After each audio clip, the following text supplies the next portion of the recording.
Good morning, everyone, and welcome to the McGill Dementia Education Program's Caring Conversations. This is a free community outreach initiative that's designed to provide virtual support to care partners of people living with dementia. The McGill Dementia Education Program offers a comprehensive range of free resources to educate and support people living with dementia, family and informal caregivers, healthcare professionals, medical students, and the public at large. An important resource that we offer is Dementia, Your Companion Guide. It's available for free online in 8 different languages, and printed copies can be purchased on Amazon, with all profits benefiting the Dementia Education Program. You can also find answers to many of your questions on the McGill Cares webcasts. We now have a library of over 80 different episodes, some in English and French as well. So Caring Conversations is an initiative of the McGill Dementia Education Program, and it's supported by the Petro-Canada Caremakers Foundation. And now I'd like to introduce our hosts. Lucy Baralik received her Master of Social Work from McGill University School of Social Work. She's developed evidence-based training for seniors and caregivers, and she has lectured in the field of social gerontology and presented in major conferences. Her research studies have been published in numerous journals. She's received the Queen's Jubilee Award for her role in developing a national coalition to support caregivers across Canada. Joanne Besner is an educator, professional coach, and caregiver. She received her Bachelor of Social Work and Master of Business Administration from McGill University. Her 35-year career in public community health in Quebec spans many roles, including frontline case manager, clinical supervisor, manager, research, and trainer. So you're in very good hands today. The topic today is called Using Positive Intelligence to Cope with Caregiver Challenges. Joanne and Lucy will talk about how we can mute the voices in our head that generate negative emotions that interfere with our ability to manage difficult situations. They will offer tools to favor resilience and help identify our triggers so that we can respond constructively to challenging situations. We ask that you keep your microphones turned off. We will unmute people as needed once we open the discussion. We also want to let you know that this webinar is being recorded and will be posted on our website. We'll stop recording 15 minutes before the end of the session so that those who might want to share but not want to be recorded may have a chance to do so. If you have any questions, please post them in the chat or raise your hand. Please go ahead, ladies. Hello, everybody. Pleasure to be here. And thank you, Diane, for introducing Lucy and myself. So today we have a little bit of a different topic, coping with caregiver challenges using positive intelligence. So why are we presenting positive intelligence today? So full disclosure, as Diane said, I'm a professional coach. And as a coach, I'm continually learning and developing myself on training, and I was fortunate enough to find this training. And I found it so powerful that I use it with my coaching clients. I bring it into my workshops, and I believe in it to the point where I made it my own personal operating system. And Lucy and I felt it had so much to offer to the caregiving community that we decided to bring it to you here today. So I do want to say that I want to dedicate today to the author. I'm going to show you this book as you're seeing in the slide. It's by Shirzad Chamine, and he's the author of the program, the book, and the training. So today I'm going to present you the program in the first half. It's going to really be broad strokes because we only have half an hour to do that. And then I'm going to pass the baton to Lucy, who's going to lead us in our caregiver conversations. So what are we going to do today? First, I'm going to tell you what is positive intelligence. Then how can it help us in our caregiving challenges? We're actually going to give you exercises so that you can create new habits for yourself. And hopefully you're going to share your examples of your challenges, and we're going to look at how can we use positive intelligence. So I actually want to ask you to, if you have a pen and a paper handy, if you can grab it. You might need to use it a little bit later, but don't worry if you don't have one. So what is positive intelligence all about? It is simply a way to cope with life's challenges with a positive rather than a negative mindset. It's a means to enhance our performance. So it could be our work performance for us as caregivers, our relationships, and our health and well-being. So the first thing I want to clarify is when we say positive intelligence, this does not mean toxic positivity. It does not mean being in denial or pretending that everything is okay. The message from Lucy and I has always been about acknowledging and respecting your feelings. Caregiving is stressful. We're here sharing with each other each month. And at times we know in our role, we get fatigued, we can get impatient, we get fed up, and we can be emotional. We feel the pain of our caregiving. Is pain helpful to you? Yes, as an alert. You see that hand on the hot stove? We have to listen to alerts, just like our hand feeling that heat. So listen to the alert that caregiving gives you. Acknowledge your emotions. So what does that mean? Ask yourself, what's my emotion telling me? And get to the bottom of it. Name it. So for instance, when you have that feeling in you, say it. I am feeling impatient. I am feeling angry. I am feeling sorry for myself. You have permission to feel sorry for yourself. But our message today and from Positive Intelligence is keep it time limited. Why? Because staying in negative emotion hurts your ability to see clearly and respond appropriately for ourselves and for others. So the message we want to give you is, after the alert, get your hand off the hot stove. So your mind could be your best friend or your worst enemy. We all have saboteurs. What are saboteurs? Saboteurs are those voices in our head that generate negative emotions in the way we handle life's everyday challenges. And this is the basis of positive intelligence. These saboteurs that we all have, and they kind of look like that little devil on the left, they interfere with our ability to manage our emotions. They interfere with our ability to caregive, to relate with our families and even our care partners. Do you know there's even science behind this? So I want to share a little bit with you. Imagine this is your brain, and they have done MRI studies and have shown that if we look at this picture of your brain and go to the right side of it, where you see the kind of orangey color. So in an MRI, your right brain, parts of it are triggered, and this is where you feel your positive emotions, empathy, curiosity, and calm. And equally, though, on our other side are our saboteurs. This is parts of the left brain where our negative emotions like anger, shame, and guilt lie. So imagine that on the right side of our brain, which we call the sage brain or our wise brain, this is where we want to be living the majority of the time. This is where we're able to be our best selves, where we feel good, where we make our best decisions.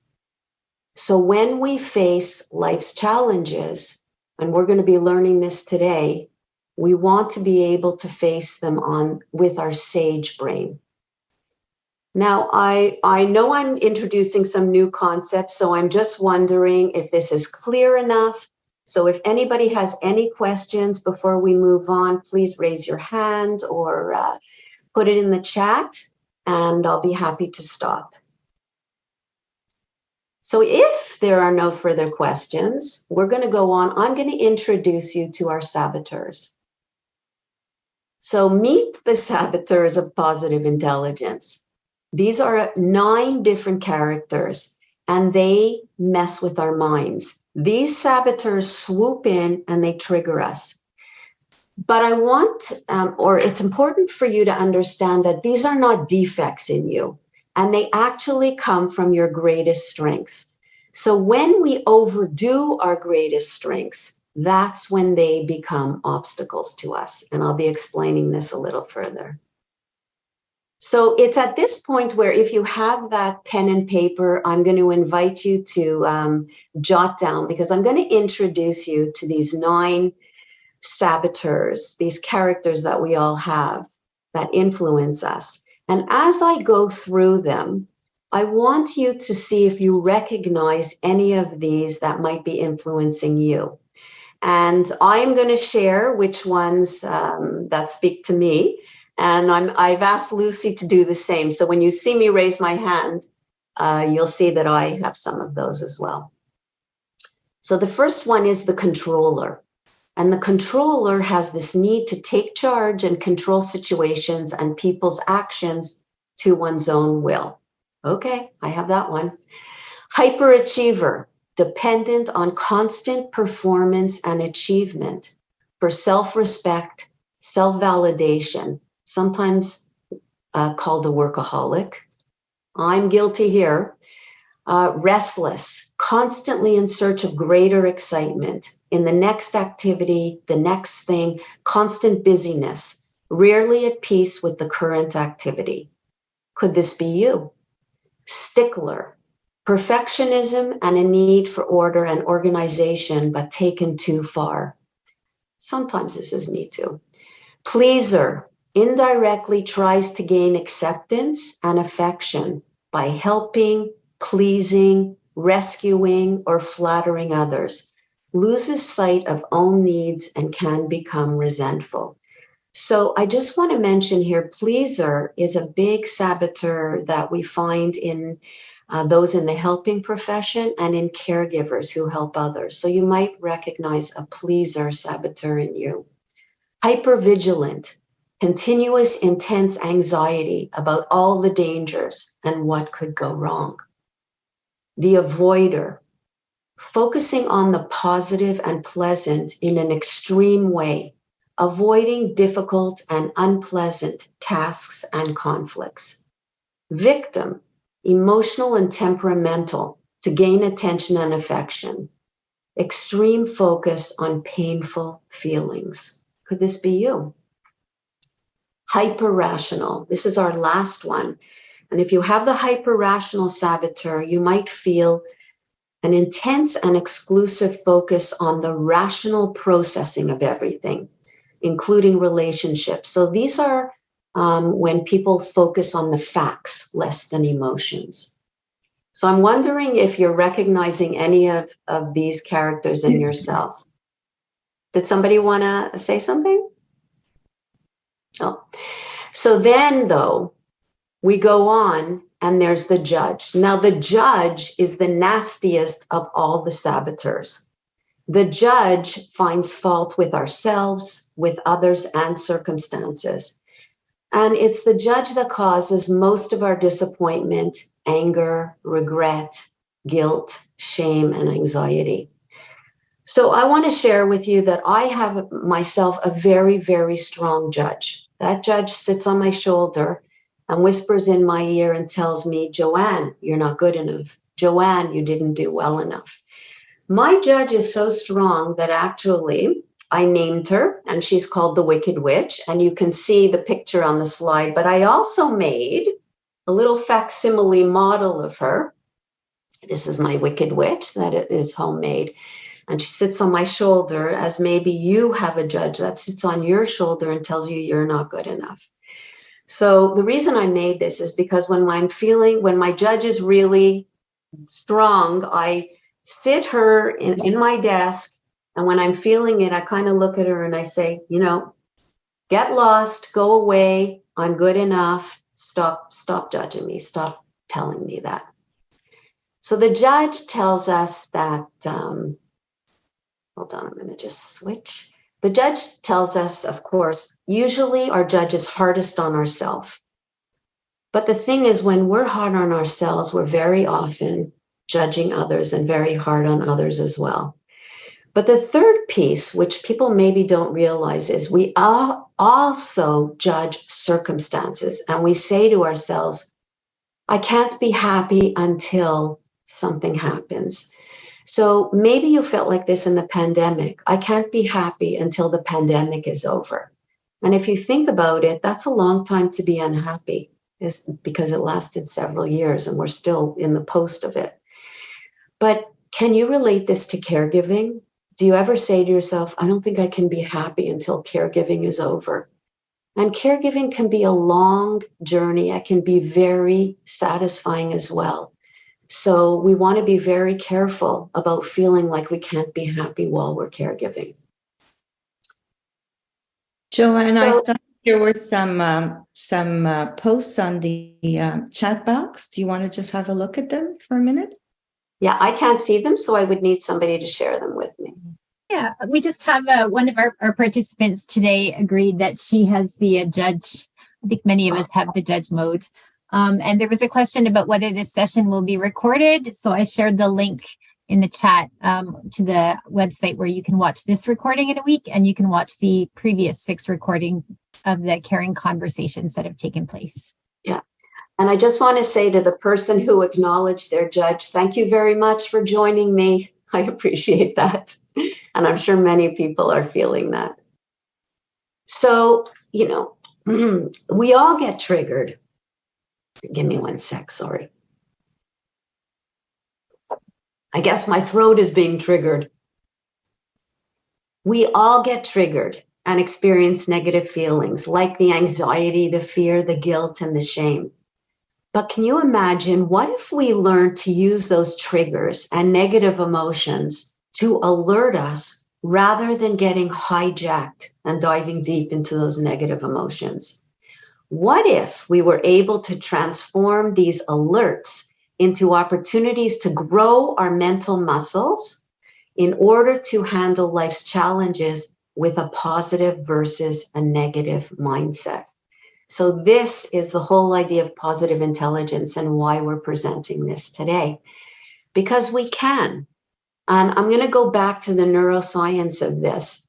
We can actually train our brain. And this is evidence-based. It's the same kind of science as you find in meditation and mindfulness. We can train our brain with a few simple habits. So if you look at this picture, and again, imagine this is your brain, something happens. So the blue arrow here is that event. Something happens and it stirs up your emotions. And sometimes it stirs them up so heavily, you might feel like you're just going to explode, either inside or at somebody. So you process it. And the thing is, we have a choice. We have a choice. Are we going to go down the saboteurs, that left part of our brain? Or are we able to pause and choose our wise or sage part of a brain? So this is much the training that we're talking about today. And that after time, if we're able to practice and do a few simple exercises, we learn to respond to the event by going down out into our sage brain versus our saboteur brain. The more we practice, the more likely we are to change that habit. So it's like we can learn to create automatic pathways for ourselves so that we want to kind of stop these hijackings and stop our brain from going down the rabbit hole of this on the saboteur side. So I'm just going to take another pause and see if there's any questions, anything to share before we move on. I'd like to ask a question, Joanne. Please. We're talking about triggers, and we talked about the triggers, the emotional triggers. But I'm sure that there are probably some physical triggers as well. Like when you get angry, I know if I get angry, I feel that all of a sudden my heart is pumping away, and other feelings. So I think that there's triggers that are both emotional, but they're also physical. And I think it's important to listen to them. That's a really great point, Lucy. And my feeling is that when emotions are particularly strong and particularly deep, that's when we really feel them in our body. They can actually be that physical pain, as if your hand is on that hot stove. So thanks for bringing that up. We do have a question. We have a question from Vanessa. Vanessa, would you like to go ahead? Hi, yes. Hi, can everyone hear me? This is Vanessa. Hi, Yes. Vanessa. Hi, I really just wanted to say thank you for this approach, and what I really appreciated is how you started off by saying that the saboteurs come from our strengths, because I think, you know, in my case, I'm a nurse and I'm also a caregiver for my mom who has dementia, and I definitely see the controlling aspect in me in terms of knowing the health system, you know, knowing the progression of her illness. She's now in a care home, so, you know, trying to work with the team but not overstep my boundaries. And, you know, I appreciate that focus of starting from something positive, but, you know, not letting it overwhelm you and let other care partners do their work. And also the other idea that I really liked was this event. You're faced with this event. You know, pause, take a breath before you react. Try to do a few quick breaths, you know, because especially when you're caregiving with dementia, it's a marathon, it's not a sprint. And if you think of the buildup of these stressful events over time, if you're constantly reacting in this intense way, I mean, it can eat away at you, you know? So it's how to find that balance of, you know, having your moments, yes, where you're angry, you cry, you're upset, but, you know, having a limit to that, and how do you move forward? How do you try to maintain your sense of calm as you're trying to problem solve, right? Oh, thank you so much. And you've really put it well. So thank you for sharing with us. Thank you. So that's exactly what Vanessa shared with us, is the whole idea behind this. So how do we do this, right? We want to be able to pause and take those breaths, and we want to be able to recognize our strengths, but we have to tame them. So I'm inviting you today to come to the gym with me. So it's not the gym as you recognize it, but it's actually a gym where we're going to do mental fitness instead of physical fitness. So here we are, we're in the gym. So just like when you go to the gym, you lift weights, right? You might be lifting 2 or 5 or 10 pound weights, and you do repetitions, because the more weights you do, the more you're going to build your physical muscle. But in our gym, we're working on mental fitness, and we want to strengthen our mental muscles. So how we do that is with 2 minutes of focused attention on a physical sensation. So how this and why we need to go to the gym is because if you're listening to this webinar today, you're gonna get the idea of what this program's all about. But that's just 20%, and that's insight. That's the first step. But unless you go further and do the exercises, that's when you really create new habits for yourself. So you kind of can't get away without going to the gym with me. So we're actually going to do a little bit here together. Now, how we do this, and the reason we bring this in is because, you know, the ultimate is being able to do meditation every day or twice a day, and mindful practice and yoga, as some people do. But the truth is those activities are generally practiced by about 5, maybe 10% of the population, if. So what happens to the rest, the 95% of the population who just can't bring that into their lives? So we call this PQ practice. So PQ stands for positive intelligence, because it's a mouthful. And what we do is we just go to our 5 senses. So we can do this many ways. But we choose one sense that really works for us, and we do 2 minutes of an exercise on it. So I'm going to talk about, and Vanessa mentioned about taking a breath. We're going to talk about how we can use our breath, breathing, but there are other ways how we can use our sense of touch, feeling things, our visuals, looking at things, audio, listening to things, and even our sense of smell and taste. So I'm going to do a few exercises with you right now. And I'm going to invite you, if you're comfortable, you can close your eyes and do a couple of exercises with me. I'm actually going to describe 5, but we're only going to do 2 together. And this will give you a bit of an idea of what kind of things you can do. So starting with breath, and I want you to imagine that you wake up in the morning and you're feeling a little bit stressed about the day ahead as a caregiver. So we're going to just do some breathing just for a little bit less than a minute even. But I want you to now close your eyes and focus on your breath and take a deep breath in and take a breath out and do that again. Breathe in, breathe out, until you get to a restful rhythm of your own breathing. And I want you to just focus on breathing in and out. But what may happen to you, as it happens to me frequently, is your mind may wander. And that's okay and that's normal. And if your mind wanders somewhere, just bring it back. Breathe in and breathe out. And I'm going to give you a little trick to this also. If your mind wanders again, like me, and you're thinking about, oh my God, what am I going to make for supper? I have to cut those vegetables. When am I going to cut those vegetables? That's okay. Recognize, okay, I was thinking about dinner. Take a breath in. Label your breath, dinner. Take a breath in. If you're still thinking about dinner, say dinner in your head. And bring yourself back to your breath. And then take a breath in and go back to labeling it in your head, breath.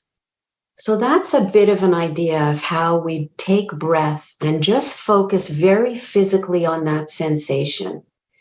And what this does for you, if you're feeling triggered or you've got all these stressful thoughts in your head, our body's amazing, because if we're focused on a physical sensation, our brain, we get out of our head.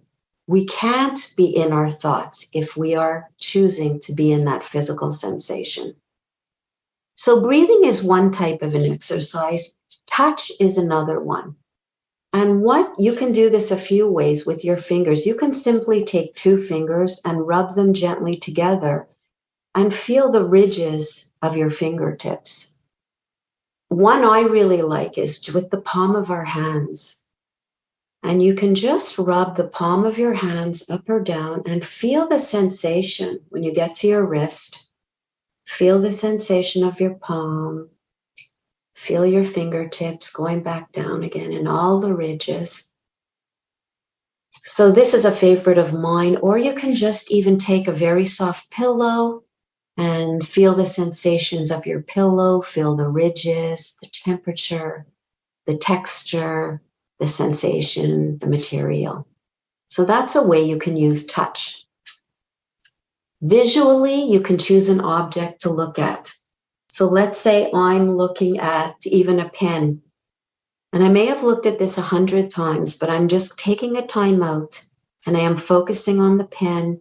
I may focus on the colors, again, what it looks like. And I may see things about this pen that I've never seen before. And I just focus on it for as little as 2 minutes. So most of these exercises we do for simply 2 minutes. Then I want to share with you auditory. This is actually my favorite one. I do it a lot in the summertime. So that I actually go out in the summer on my balcony and I sit down. I have a hammock on my balcony and I sit down and I close my eyes. And I listen closely for the furthest sound that I can hear. Can I hear the traffic? Can I hear the horns honking? Do I hear the birds? After listening to the furthest sounds, I focus on what's the closest sound I can hear. And I do this for simply 2 minutes. And even finally, the closest sound might just be the simple listening to my breath in and out.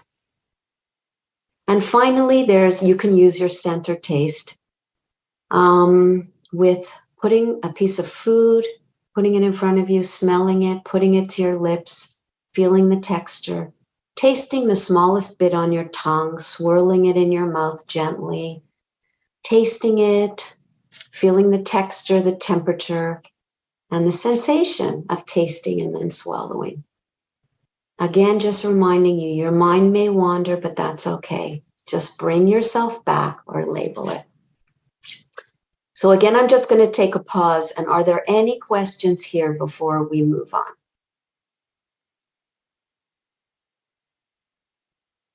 Okay.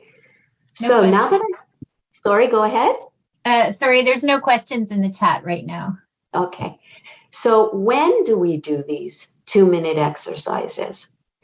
We want to be planful. So if we're going to try to teach ourselves a new habit of how to pause and stay in our sage or our wise brain, we kind of have to say, I need to plan these, and maybe just 3 or 4 times a day. So imagine I'm asking you to take 2 minutes, and if you can do this 3 times a day, this could be the start of making a difference for you. So you might start with a routine in the morning when you wake up, and you might simply wake up, get a sense of where you are, and just for 2 minutes, feel your head on the pillow.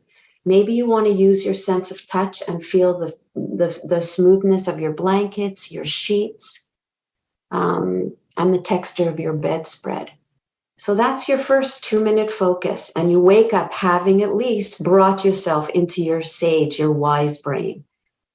Doing PQ reps in the middle of your busy day is extremely critical, because if we don't keep up the practice, we're more easily liable to get triggered and, again, go down the rabbit hole in that saboteur side. So if you can do them mid-morning or mid-afternoon, that would be a great opportunity again. And choose one, choose a different one. If you can, go out on your balcony and see what you can focus on listening to. Very important, do them when you're sabotaged to avoid a hijacking. So if you're in a meeting and your care provider or doctor or somebody says something and it triggers you, do you know that doing this for as little as 10 seconds can make a difference? And you know what? If you're with other people, you can even do this with your 2 fingers. You can do it like I'm doing it now, and nobody will even know you're doing it.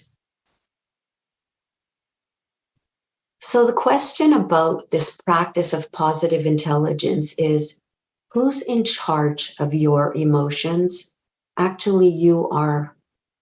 So that if you can bring more awareness to what triggers you, you will become better able to respond rather than react to these situations.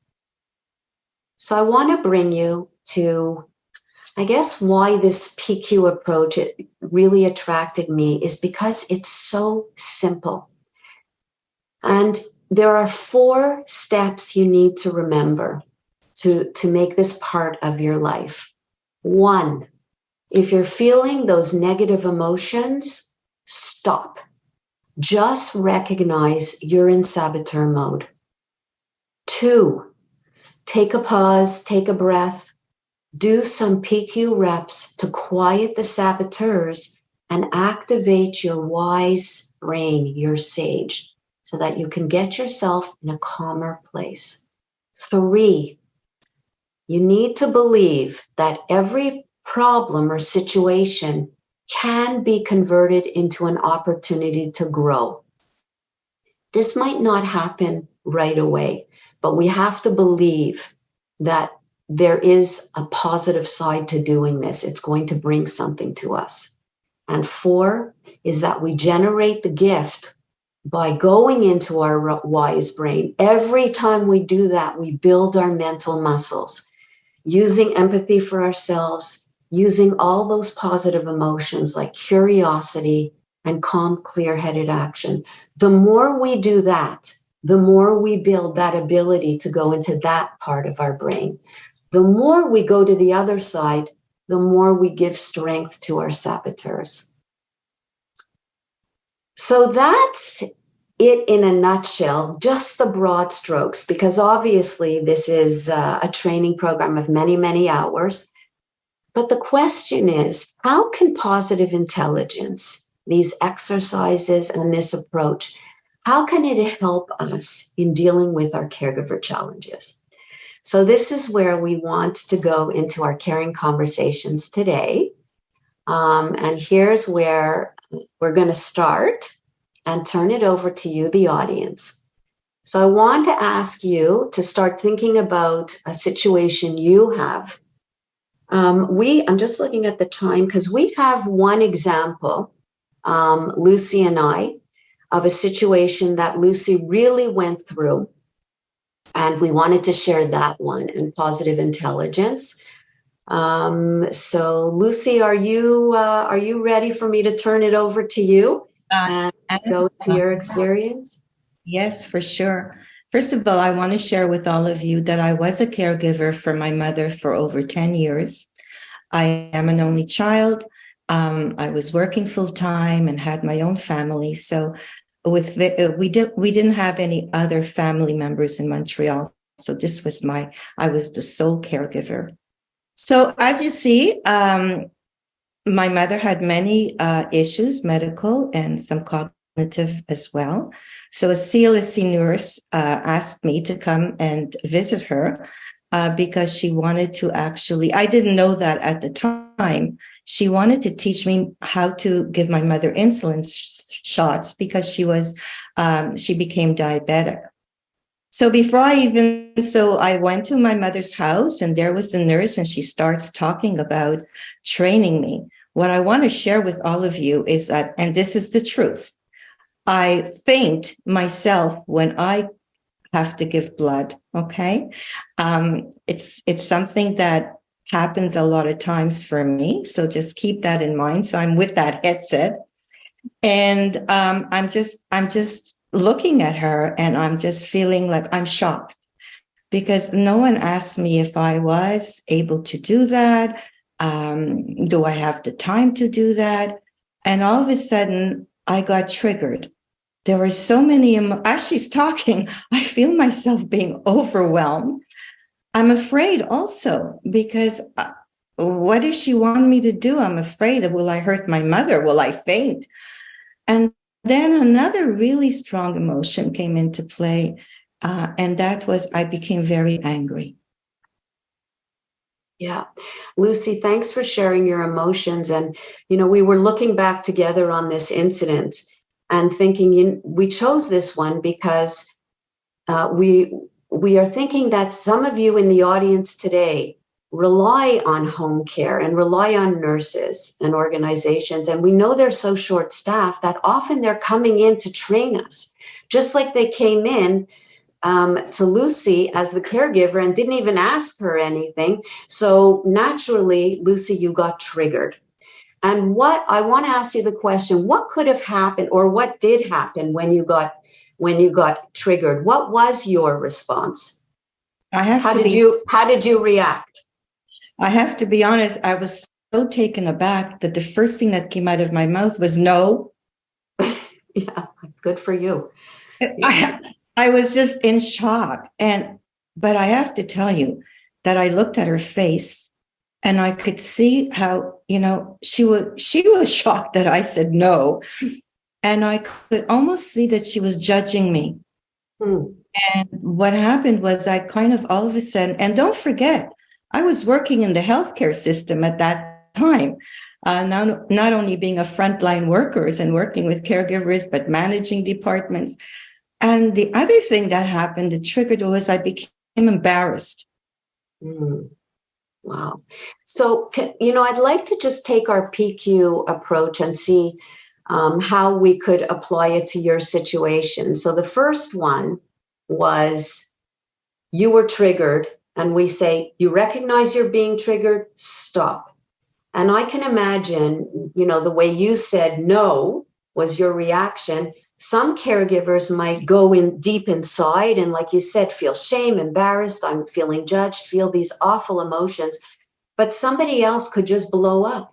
It can catch you at how dare you ask me to do this? I am over the top of my head. I can't do this. So one thing you could, a possible reaction could be an explosion. And what we want to do is stop, take a deep breath, and recognize, okay, this nurse is triggering me, just like you recognized it. The second thing we want to do now is just do some PQ reps. So could you imagine what you could have done at this moment? Yes, I could have said, I need a little bit of time. I need to process what you're saying to me. And I'm just picturing myself now in my mother's apartment, I have to say. I could have sort of said, just give me a few minutes. I could have turned around to face the window. There's a balcony there. And there's a big tree. There was a big tree there. And I could have turned around, looked outside. I could have kind of focused on the tree a little bit and look at it and sort of try to calm myself down, to be very in the moment of where I am, and just try and take a lot of big breaths and just to be able to relax. So that's a really great example of, looking around at your environment and thinking, how can I bring the PQ reps in? I just want to reemphasize, it is okay if you're triggered in front of somebody else or even a group to say, I need a moment. Just give me a moment. Because sometimes you feel like, well, I can't do that. I'm in front of a group, but you can do that. Sometimes it's just walking away. And this could take you 10 seconds to just give me a moment. Let me walk away. Let me do what I need to do. And then can you think of, was there any opportunity here for you in this situation? Yes, there was. And I think it had to do with the fact that once I calmed myself down and sort of went and recognized what was actually happening, I knew that I needed to get her on my side, or for her to understand what I was going through, in order for my mother to be able to receive this treatment. And definitely I couldn't do it. So I had to, to let her know who I am, to make her understand that we're a team, that I want to work with her. And because I was in the healthcare system, I really asked for a family conference with the team. Okay, but I know that many caregivers don't even know that that could be a possibility. So this was my opportunity to kind of make sure that she doesn't see me as a daughter who doesn't want to help her mother, to better understand me, but to also understand where she's coming from and to come up with some sort of a plan together. And when I say a team, I knew that it wasn't just her. There was a social worker involved in this case as well. So this is how my approach was. And I have to say, looking back now, the results were good. I did not have to give my mother insulin shots, but I had to learn. And I think that if I would have blown my top or been very angry, it wouldn't have worked out the way it did. Well, and thanks for sharing that, honestly.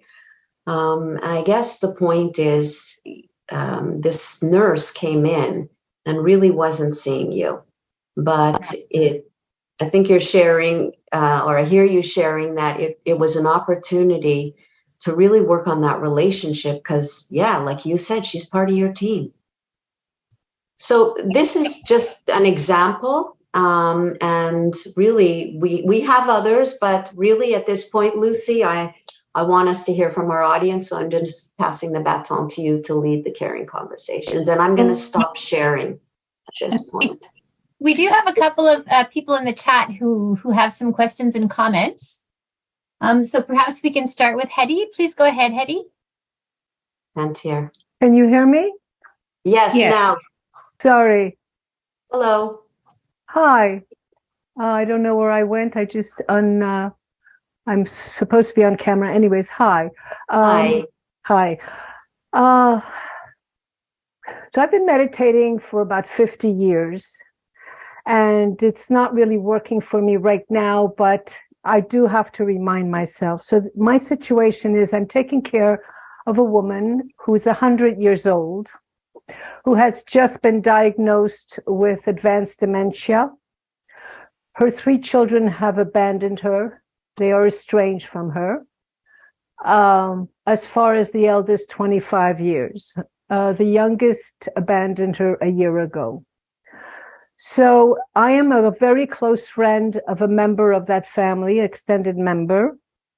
And because I'm the only one in Montreal, and she's in the MUHC hospital now, she was hospitalized in January, early January. Of her own accord, she went in because she fell. And when she went in, they realized they called psychiatry because she was, what's the word? Blowing up. There's a word that sounds better than that, I think. Delirium? Was she having delirious? Yes. Thank you. Yeah. And so the psychiatrist that was called happens to be someone that I know. So in short, just a side note, I'm a organ transplant survivor of 11 years. I am 70, I'm retired, I have my own children, I have some grandchildren, and so I'm sitting around being busy with the environment and doing other things and getting therapy myself. And I get a call from her son who asks me if I would agree to be the tutor for the family. Mm-hmm.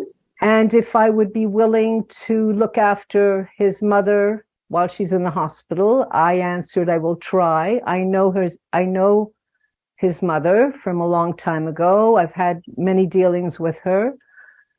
So I took it on, and kind of blindly, my daughter said to me, well, Ma, do you have a contract? You know, she was questioning, giving me, and I was so enthusiastic because I want to please and I want to do good, but I'm also I'm a big judge of course, hardest to myself, and that's a lifetime thing that I'm still very much working on. So I walked in and she recognized me, and we had a great time until a week ago when she turned on me and called me all kinds of names. And I did not know how to handle it.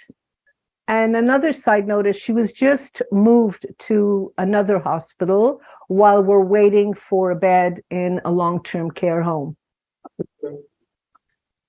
So she is a woman, well, you can imagine, I mean, a very strong-willed woman, a businesswoman. She was also an artist, a designer, well known in the Jewish community and also in the fashion community. So, I mean, seeing that her 3 children don't speak to her speaks that she is a very strong-willed woman who likes to have everything in her own way. And now that she has dementia, there's no leniency, there's no discussion. So I made a mistake by not bringing her coat that she wanted so badly, because every day she's going home and she packs and she's going home. So that I understand, because in her head, she usually thinks she's in a hotel, or she doesn't really know she's in the hospital. She's in and out of that. So I feel terrible about my reaction. So I didn't bring her coat because her coat smelled of urine. And even after I had it cleaned, it still smelled of urine, and she wasn't going anywhere. So I kept saying to her, well, you don't need it right now because we're not leaving yet. We will be leaving soon, and I promise I'll bring it. So one day I get there and she says to me, where's my coat? Very angry. And I said, well, I told you it's at my house and I will bring it, you know, as soon as we need to go outside. And she got very angry, lashed out, stood up. I thought she's a tiny woman. She weighs maybe 90 pounds. And I swear I thought she was going to hit me. And the nurse that was there in the occupational therapist kind of held her back and said, hey, you know, this is Hetty, you know, she's, you know, she does this for you and that for you, you know, she's your friend. Oh, no, she didn't want to know. And she told me to get out. So I got out of the room, and the next day I brought the coat, and then she still told me to get out. So it's been 5 days. I'm going to see her this afternoon in the new hospital that she's in now. I have a very also the family are very difficult. So Hetty, Yes. I'm just going to ask you Yes. so that Lucy and I can help you. How can we help you today? I need to know how to react to the insults, to the family who are ignoring her, which it's a very emotional thing for me. I have my own 3 children. It's very difficult for me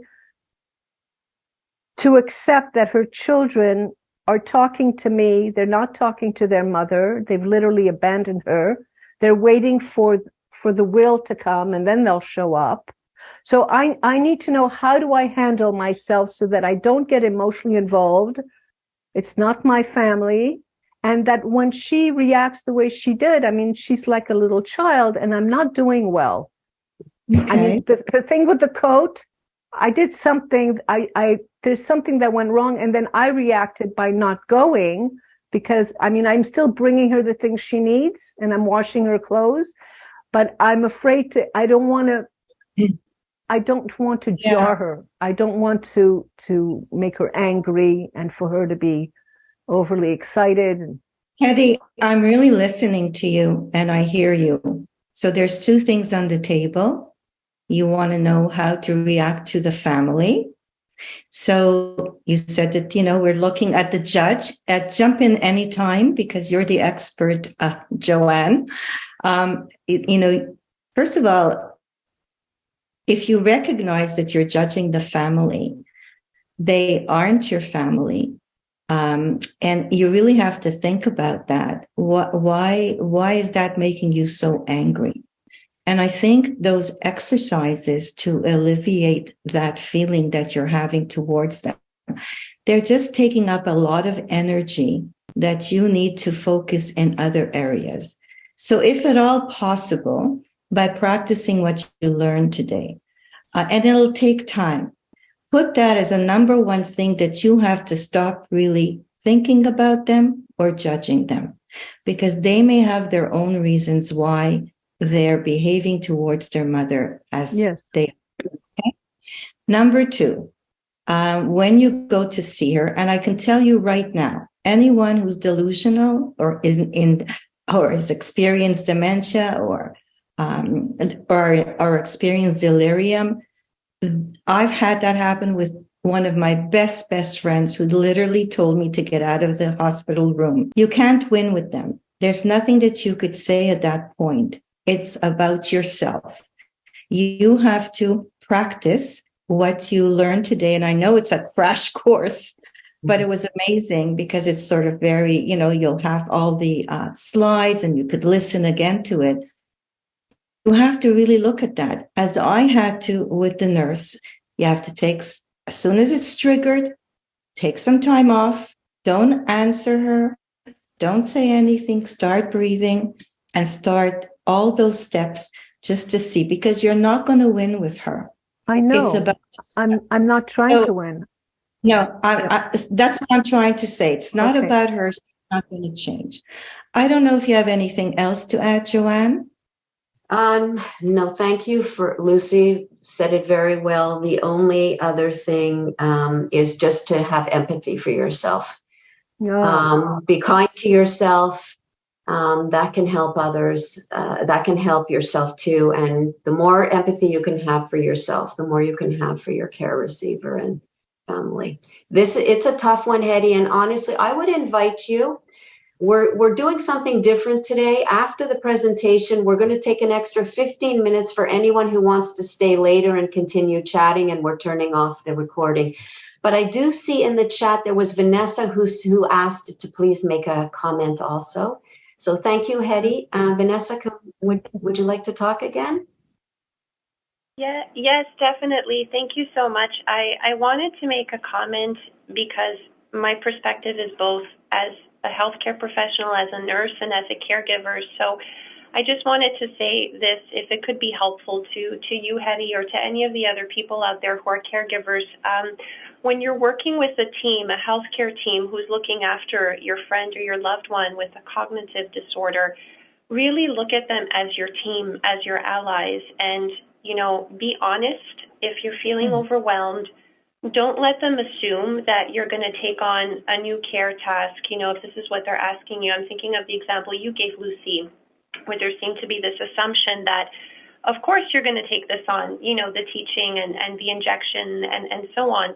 But I always work with my patients' readiness to learn and readiness to accept different things. And if there's something there that's preventing them from moving forward, then, we have an honest discussion. And at the end of the day, it's it's very healthy and so important to set limits with what you can do, even if you're the sole caregiver, because myself and my family, I have 2 older sisters, but they live far away. Their relationship growing up with my mom hasn't been the same as what mine has been. So they've made it very clear to me there's limits to what they can do for caregiving. So they'll come to visit, a few times a year, and that's pretty much it. And so I've really worked on making peace with that, because for me to vent and to cry and to focus on they're not doing enough, they're leaving me alone. Well, if I burn myself out, it's not for them to come rescue me, because they've made it clear what they're capable of doing. So I need to set limits for myself if I'm going to survive, in this long journey. And I think it's okay to keep your visits to a minimum when a person is really paranoid or delusional. I've had to do that with my mom, and I because you have to protect yourself. And I've also worked with counselors at the Alzheimer's group. It's a nonprofit organization. So Hetty, this might be helpful to you too. Just working with them in terms of how you react to these behaviors and how you can maintain your caregiving and having expectations just of yourself. Because I think if you project and if you expect others, such as other family members, to sweep in and do so much, you're only hurting yourself in the end. So your number one priority has to be you. It's not the person you're looking after. It has to be you, because if you fall apart, then you're not going to be able to take care of anyone, So I really wanted to get those points out there, because I think all of us, we come from a place of compassion. We want to make sure that this person in front of us feels safe and comforted. And we do really great work, but we can't lose sight of our own health and our own well-being in the midst of all of this. Thank you so much for that. Those are very wise words, I have to say. Thank you. Thank you. So I know, Diane, we're at the end mark. So we invite you to say your closing comments to this portion and remind everybody who wants to stay after. Thank you. Thank you so much, Joanne and Lucy. And thank you for sharing your feedback. I know it's not always easy to express yourself. So as mentioned, we are going to have 15 minutes after this so that you can have a bit of a quieter occasion that's not being recorded if there's anything that you'd like to share. So I just wanted to talk about the next session. Our next interactive session is going to focus on your needs, on the participants' needs. We're going to answer questions that we've received from you from past episodes. And that session is going to take place on Thursday, April 27th at 2 p.m. The topic is Your Questions Answered. You can look for the registration link on our website, mcgill.ca/dementia. That will be posted next week, so you can sign up for that. And finally, this is a pilot project, Caring Conversations. So we'd like to know how you've enjoyed the sessions. We're going to be sending you an evaluation link by email, and we ask that you please fill it out so that we can see what works and what doesn't. You can also use that opportunity to raise any questions or perhaps any future conversations or topics that you'd like to address. Once again, thank you to the Petro-Canada Caremakers Foundation for their support in Caring Conversations. This is a project of the McGill Dementia Education Program. If you'd like to join our mailing list, please sign up. It's on the website at mcgill.ca/dementia, or you can email dementia@mcgill.ca. Thank you very much. We hope you found the conversation today useful. And as mentioned, we are going to now turn the recording off, and we will continue the conversation for anyone who wishes to stay. And for those of you who are going to leave us, thank you so much. And please take care of yourselves. So long. Thank you all.